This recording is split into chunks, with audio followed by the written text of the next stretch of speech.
Where you at, Garrett?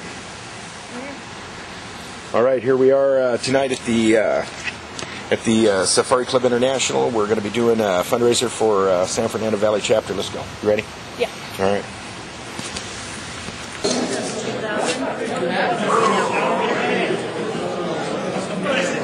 Hey! How you doing? What's going on? I haven't seen you. It's one of the raffle dolls right here, Miss Carrie. Yep. Hi. How you doing? What's going on? And over here we've got Sylvia and Carrie, Hello. and they're the Jill's raffle dolls. They sell raffle tickets. See all these, Watch it. see all these unsold tickets? There's a big stack of them. Three of you full cars. Yeah. I haven't seen you since '97. You remember me, the auctioneer from Vegas? How are you? Wonderful. This is my boy, Garrett. You know who this is? She won the gold medal in 1997 for ski, right? International gold medal in the Olympics. Well, there you go. I'm going to put this on YouTube, so say hello. There you are. This is one of the hottest issues that is going on right now in the state of Colorado. Is Rocky Mountain National Park. There's an abundance of elk in Rocky Mountain National Park. The Park Service wants to have sharpshooters come in and kill all the elk that are excessive. The environmentalists want to introduce the wolves to Rocky Mountain National Park. If you can imagine what would happen if they introduced wolves to Colorado. Colorado has 300,000 head of elk. They would be gone within 30 years. I can talk to you about what took place at the Yellowstone National Park. The Safari Club is at the forefront, getting Rocky Mountain National Park and the Park Service to let hunters like you and I go into the park and hunt elk and cull these elk out, instead of letting the wolves be introduced and destroy the elk habitat. And where does she see herself in a few years? Hopefully the Olympics. Third place, 1996 U.S. Olympics. It'd be very hard, wouldn't it? No, not really, because I'm used to already shooting skiing, so it would just be the only one difference is be shooting doubles, be shooting at blue gun. But the other difference is that you'd be shooting against some of the best shooters in the world. Yeah. Kim is looking forward to becoming the youngest woman in the world to ever shoot the Olympics. I can tell that it's going to be something that I'll never forget, and it's a moment that not very many people get a chance to do, and it's going to be great. I can't wait. You know, the people who draw, it's just going to be great. You're the young lady. That's the shot in the car in the road, one of the best shots in the world.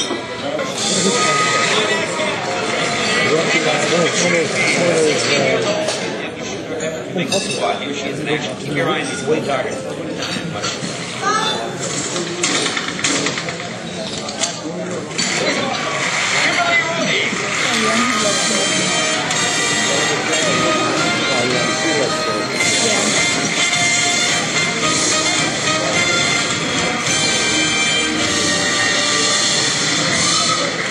How you doing? A little nervous? Just a little. Because you come from right down the street, right? Now, at 16, you're the youngest. I'm the youngest shooter to ever go to the Olympics for the U.S. Well, that's pretty exciting.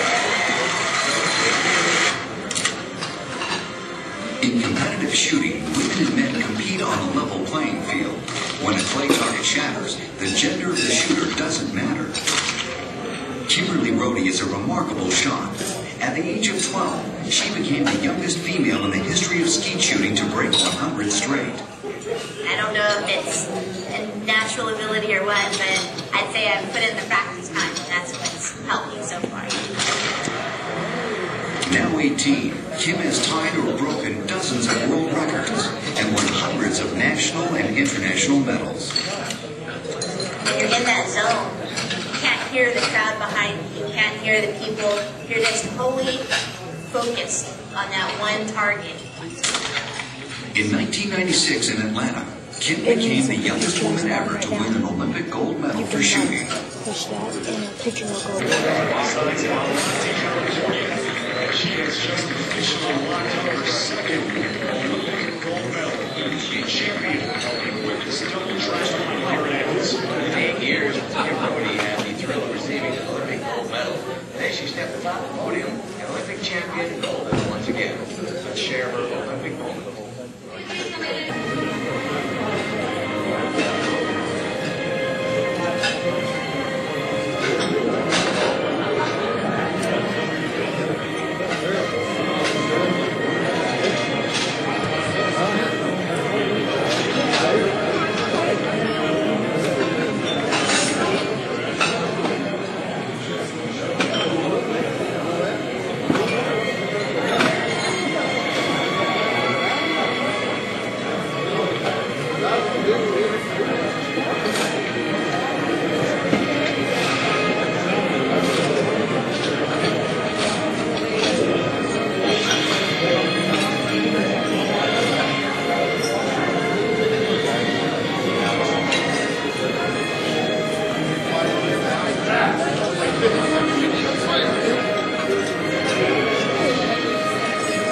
It was really interesting, but to say the least, I was backstage and I'm hanging out with Mickey Dolan from the Monkees. And I don't know if you guys know, but he is a huge hunter and shooter as well. So we're back there swapping stories, and of course I'm telling him that, you know, mine's this big, and he's saying his is bigger, and we're going back and forth, and just before I'm supposed to go out on stage, Mickey turns to me and he goes, "Kim, are you nervous?" And of course I was like 16 at the time, and I was terrified. So I'm standing back there and I'm like, "Yeah, I'm kind of feeling it a little bit," and he goes, puts his arm around me, and he goes, "You know, Kim, we're going live to 35 million. And I literally just had enough time to turn to him and say, "Gee, thanks a lot." And it was like, "You're on with Jay Leno." So, needless to say, when Jay asked me if I was nervous, I was knocking. My knees were knocking, and I was just looking for a way off that stage. But I really appreciate the opportunity to come and speak to you tonight.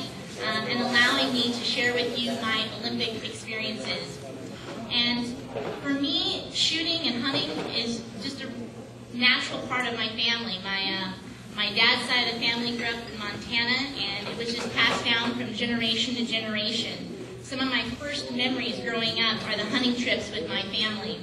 My grandmother and grandfather went with us every year to Northern California and Utah. We went deer and bear hunting. And when we weren't doing that, we were fishing for steelhead and salmon, and it was almost an annual ritual that every year we went to Yuma, Arizona dove hunting.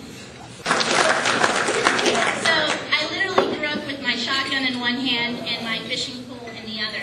And I truly believe that growing up in the outdoors has taught me to be a responsible and respectful individual.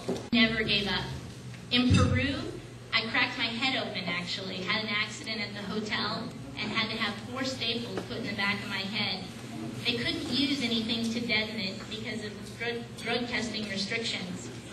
I shot the very next morning. Each shot obviously rattled my head, but I didn't give up. What I know is that everyone has issues to overcome, and sometimes new things we try just don't work. But when that happens, you dust yourself off and you try something new, but you never give up. This attitude of never giving up is something also my parents instilled in me at a very young age. And I practiced it not only in my competitions, but also in my everyday life. Those are the real McCoys. Yeah. We support you. I support them. I send my contributions in monthly. We support you. Thank you very much. Thanks for having me. Hopefully I did okay up there. All right, give about 5 minutes. We're going to turn the live How's your dad doing? So make sure that your raffle tickets are in the buckets. You're going to come on for us. I know. You got to get them out. Carrier still selling raffle tickets. It's so funny because when they told me Ted Nugent did the last 2 years, I was like, oh. So pay attention to that. You're a lot nicer than that. Again, we've got a few more minutes. Hopefully I did well. Kim Rhode's medal. She's very happy to let you go ahead and wear them.